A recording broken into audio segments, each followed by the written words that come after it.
தமிழர்களை அச்சுறுத்திய பெயர், சிறுபான்மையினரை, வடநாட்டினரை வதைக்க காரணமாக இருந்த ஒரு பெயர். அந்த மனிதர் தற்கொலை படையாக மாறுவோம் என அறிவித்திருக்கிறார். 35 ஆண்டுகளுக்கு முன்பு மும்பையிலிருந்து ஆயிரக்கணக்கான தமிழர்களை விரட்டியடித்து அவர்களது வாழ்வாதாரங்களை கொள்ளையடித்த மராட்டிய இனவாத அமைப்பின் தலைவர் சிவசேனா தலைவர் பால் தாக்கரே 1993 மும்பையில் இவரது தூண்டுதலால் நிகழ்த்தப்பட்ட வன்முறை படுகொலை வெறியாட்டத்தில் 2000 முஸ்லிம்கள் படுகொலை செய்யப்பட்டனர். ஆயிரக்கணக்கான கோடி ரூபாய் மதிப்புள்ள பொருட்கள் சூறையாடப்பட்டன. மும்பை கலவரம் குறித்து விசாரணை செய்த நீதியரசர் ஸ்ரீகிருஷ்ணா தலைமையிலான விசாரணை கமிஷன் மும்பை படுகொலைகளில் பால் தாக்கரேயின் சதிகள் குறித்து ஆதாரப்பூர்வமாக தெரிவித்திருந்தது. இந்நிலையில் தற்கொலை படையாக மாறுவோம் என தனது அமைப்பின் அதிகாரப்பூர்வ இதழான சாம்னாவில் பால் தாக்கரே தெரிவித்திருக்கிறார். உலகம் முழுவதும் மனித வெடிகுண்டுகளால் ஏராளமான உயிர்கள் பலியாகி வருகின்றன.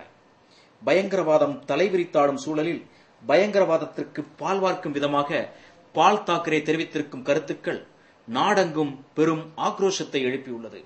நாட்டு மக்கள் பால் தாக்கரேயின் மீது கடும் நடவடிக்கை எடுக்க வேண்டும் என கோரி வருகின்றனர். இது தொடர்பாக தமிழ்நாடு முஸ்லிம் முன்னேற்றக் கழகத்தின் தலைவர் டாக்டர் எம்.ஹெச். ஜவாஹிருல்லா விடுத்துள்ள அறிக்கையில், தற்கொலைப்படை அமைக்க வேண்டும் என்றும், வெடிகுண்டு வைப்பதும் வெடிகுண்டு செய்வதும் நெஞ்சை தொடுகிறது என்றும் பயங்கரவாத கருத்துக்களை வெளியிட்டுள்ள பால் தாக்கரேயை இன்னும் கைது செய்யாமல் இருப்பது இந்த தேசத்திற்கு இழிவாகும். எங்கெல்லாம் குண்டுகள் வைக்க வேண்டும் என்று தனது பயங்கரவாத படைக்கு பால் தாக்கரே வெளிப்படையாகவே ஆணையிட்டுள்ளார். இதற்கு பிறகும் அவர் மீது எந்த சட்டமும் பாயாமல் இருப்பது அரசின் கையாலாகாத்தனத்தை காட்டுகிறது. பால் தாக்கரேயை உடனடியாக கைது செய்து மும்பை கலவர வழக்குகள் உள்ளிட்ட அனைத்து வழக்குகளுக்கும் கடுமையான தண்டனையை வழங்க வேண்டும். இதுபோன்ற பயங்கரவாத பேச்சுக்களை அனுமதிப்பது ஒட்டுமொத்த தேசத்திற்கும் ஊறு விளைவிப்பதாகும்.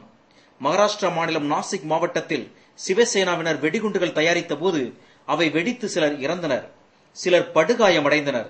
இதற்கு காரணம் முஸ்லிம்கள் தான் என்பதை ஜோடிக்கும் வகையில் அவ்விடத்தில் முஸ்லிம்கள் அணியும் உடைகள், தொப்பி, ஒட்டுத்தாடி ஆகியவற்றையும் சிவசேனாவினர் விட்டுச் சென்றனர். தற்போது பால் தாக்கரேவின் இந்த பேச்சை பார்க்கும் பொழுது மகாராஷ்டிரா மாநிலம் மாலேகான், ஆந்திர பிரதேசம் ஹைதராபாத்தின் மக்கா மஸ்ஜித் மற்றும் ஜெய்ப்பூர் குண்டுவெடிப்புகளுக்கும் சிவசேனாவிற்கும் சம்பந்தம் இருக்குமோ என்ற சந்தேகம் வலுக்கிறது. விரும்பத்தகாத விளைவுகளுக்கு பால் தாக்கரே தன் பேச்சின் மூலம் விதை போட்டுள்ளார். பால் தாக்கரேயின் இந்த கண்டனத்துக்குரிய பேச்சிற்காக அவர் உடனே கைது செய்யப்பட வேண்டும் என தமுமுக வலியுறுத்துகிறது. இல்லையேல் மக்கள் சக்தியை திரட்டி மாபெரும் போராட்டம் நடத்த வேண்டி வரும் என்றும் தமுமுக எச்சரிக்கிறது. இவ்வாறு தனது அறிக்கையில் குறிப்பிட்டுள்ளார்.